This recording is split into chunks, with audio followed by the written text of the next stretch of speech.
السلام عليكم ورحمة الله وبركاته. جاية لكم النهاردة بالفيديو ده مهم قوي علشان طلابنا اللي عايزين يعملوا البحث بعد القرار ما طلع وقالوا انه عايزين نعمل البحث بتاعنا في نماذج. وده الرابط بتاعنا ده بتاع النماذج، هيورينا شكل النماذج. ده أول حاجة من صفحة شكل النموذج، العنوان، وتحتها الرقم التعريفي اللي هو رقم الكود. وده طبعا ممكن نحط فيه أكتر من كود لغاية 5 يبقوا مشتركين في نفس البحث. وتحتيها المقدمة. وأهم حاجة يا جماعة نلتزم بعدد الكلمات 40. بعد كده هنلاقي تحتها برضو عناصر الموضوع، العناصر اللي هم نزلوها تحت كل بحث برضو دول هنكتبهم هنا. بعد كده هيدينا ده النموذج، هنحط فيه صورتين، وتحت الصورتين هنعلق برضو على الصور، او اللي مش هيكتب برضو عن طريق النت او هيبحث عن النت ممكن يرسمهم برضو بإيده عادي. وتحتيها برضو في نفس الموضوع برضو اللي احنا بتاع البحث لازم نحط الصور بتاعة البحث اللي احنا هنتكلم عنه. وتحتها هنعلق برضو بالكلام من ضمن الموضوع. وبعد كده هتيجي النتائج، هنكتب 3 نقط او 4 نقط النتائج اللي احنا استنتجناها. وبعد كده المصادر طبعا اللي احنا جبناها منها من الانترنت او من كتاب المدرسة او من اي كتب خارجية. ودلوقتي هنطبق الموضوع الاستمارات ده على مشروع من المشاريع وليكن السياحة.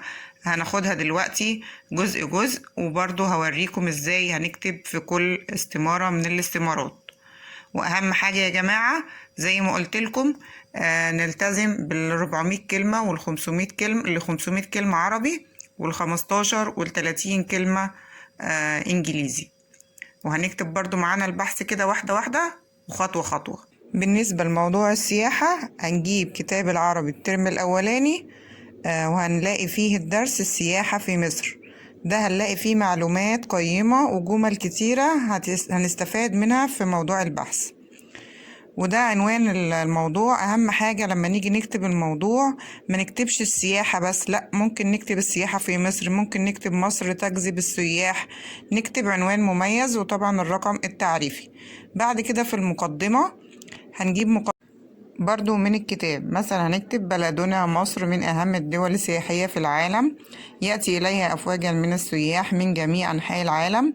ما ننساش يا جماعة وإحنا بنكتب الموضوع علامات الترقيم ما ننساهاش، ونكتب بخط كده منظم، أو لو هنكتب على الوورد برضو ما ننساش علامات الترقيم.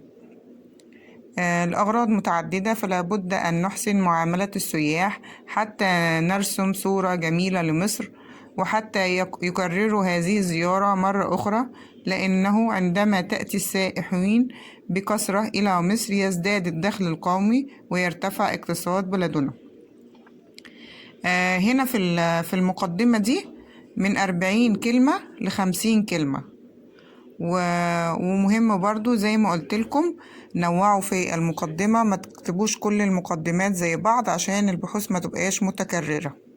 بعد كده هندخل بقى في عناصر الموضوع اللي هو أهمية السياحة للدخل القومي.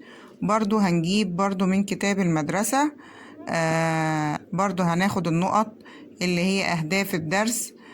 دي هنكتب برضو منها أجزاء في العناصر علشان برضو نستفاد من كتب المدرسة، أو ممكن نجيب من الموقع الرقمي اللي هو بتاع الإنترنت، هندخل عليه، أو المذكرة الرقمية أو المكتبة الرقمية.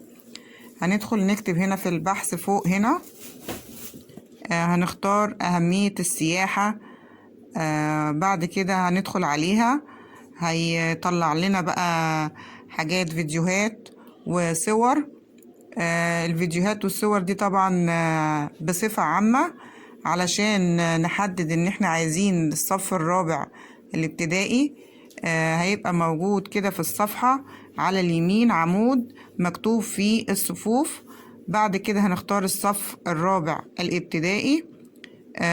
برضو هنختار ابدأ، تفتح صفحة تانية، هندوس ابدأ عشان الفيديوهات معانا تشتغل ونشوف ونتفرج ونسمع برضو اللي موجود في الفيديو ونستفاد منه عشان خاطر نكتبه معانا في صفحة الموضوع. هنبتدي هنشوف معانا دلوقتي الفيديوهات، وهتجيلنا برضو بالصور اهي السياحة في مصر، وبرضو هتجيلنا صور فرعونية برضو، وهيتكلموا برضو عن الجانب التاريخي برضو، كل ده نكتبه. وكمان لما نيجي نرجع في الأيقونة بتاعة الفيديوهات هنلاقي مكتوب عندنا ان هو المراجع بتاعته، هنلاقي هنا دار النشر في العلامة البنفسجي دي الموف. لازما اهم حاجة برضو نكتب المصدر او المرجع بتاعنا. والكلام اللي مكتوب ده قدامكم ده من الفيديوهات اللي احنا لسه شايفينها وسامعينها. بنلخص بقى الكلام اللي احنا بنسمعه، وبنكتب وبننوع برضو في الموضوع علشان الأبحاث كلها ما تبقاش شبه بعضها، وما يبقاش الموضوع كله شبه بعضه. بعد كده ندخل على موضوع الصور دي انتوا لو مش هتبعتوها على المنصة او الناس هتكتبها في طلب هيكتبوا الموضوع، ممكن يرسموا بخط ايديهم عادي، يرسموا صور عادية ويحطوها برضو في مكان الخانة بتاعت الصور. اهو عندنا دلوقتي ممكن هنشوف بقى صور تاريخية للسياحة، وبرضو تحتها نكتب برضو من الكتاب او برضو من المكتبة الإلكترونية برضو كام سطر كده علشان نخلص 400 كلمة او 500 كلمة.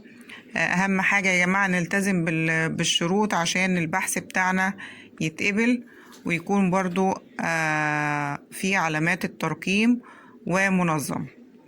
بعد كده هندخل على طول على العنصر الثاني، عبر في ضوء ما درست في درس الكسور عن نسبة الآثار الموجودة في مصر بالنسبة للعالم. هنكتب كده برضو الآثار الموجودة في مصر تعدل ثلث آثار العالم، ونعبر عنها بصورة كسرية، ونكتب صورة الكسر زي ما خدنا في الرياضيات، ثلث آثار العالم. وبعد كده نسبة السياح التي أحلم أن يزوروا مصر هي 100%. بعد كده نكتب تحتها المقترحات، حوالي مقترحين أو 5 كلهم أو 3 زي ما انتوا حابين. وبعد كده ندخل برضو على المكتبة الإلكترونية ونكتب السياحة، جهود الدولة لتنمية السياحة، ده برضو هندخل عليها وبرضو ونكتب منها برضو. ده بالنسبة للدراسات. هنحط برضو في كتاب الدراسات برضو في موضوع للسياحة وناخد برضو منه ونكتبه. وبرضو من المكتبة برضو زي ما انتوا شايفين دلوقتي برضو الفيديوهات دي جهود الدولة برضو اهي، هنسمع الفيديو وهنكتب ونطبق برضو. اما بالنسبة لعنصر الدعوة اللي موجودة في البحث، ده شكل الدعوة بتاعتنا بالعربي، ودي برضو هنكتبها بالانجليزي. I like to tell you to visit the pyramids. It is good place. يعني أنا أحب أن تزور الأهرامات، إنه مكان جيد. وده شكل الدعوة بالإنجليزي برضو نكتبها كده ونخليها شكل منسق عشان 15-30 كلمة. بعد كده نيجي للنتائج والمصادر. النتائج بتاعتنا احنا استنتجنا ايه من اللي احنا قلناه، وبرضو ننوع في الكلام. ممكن نكتب نتيجتين او 3 أو 4 زي ما احنا استنتجنا وفهمنا من المشروع بتاعكم. بعد كده المصادر بتاعتنا، المصادر بقى اللي احنا جبنا من كتاب العربي في الأول، درس الفصل الدراسي الأول صفحة 8، وكتاب المدرسة والموقع الإنترنت وكتاب الدراسات. وفي النهاية ما تنسوش بقى في الاشتراك وفعلوا الجرس وانشروا الفيديو لكل زمايلكم عشان كله يستفاد. والسلام عليكم ورحمة الله وبركاته.